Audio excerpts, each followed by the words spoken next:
High security number plate વગરના વાહન માલિકો સામે ગુનો નોંધાશે। જી હા, રાજ્યના વાહન વ્યવહાર વિભાગે આદેશ કર્યો છે કે હાઈ સિક્યુરિટી નંબર પ્લેટ તૈયાર હોવા છતાં લગાવાતી નથી અને 35 આરટીઓમાં 4.50 લાખથી વધુ નંબર પ્લેટ તૈયાર છે, જેથી નંબર પ્લેટ તૈયાર હોવા છતાં નહીં લગાવાતા આ નિર્ણય લેવામાં આવ્યો છે। ઉલ્લેખનીય છે, ભારત પાકિસ્તાન વચ્ચેની તંગદિલીને જોતા આ નિર્ણય લેવામાં આવ્યો છે।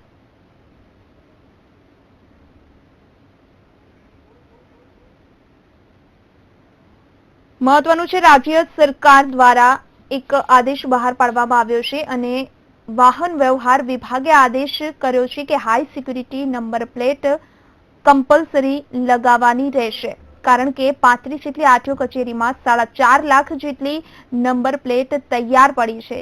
નંબર પ્લેટ તૈયાર હોવા છતાં નહીં લગાવવામાં આવતા આ નિર્ણય લેવામાં આવ્યો છે। ખાસ કરી ભારત પાકિસ્તાન વચ્ચેની તંગદિલીને જોતા વાહન વ્યવહાર વિભાગ દ્વારા આ નિર્ણય લેવામાં આવ્યો છે।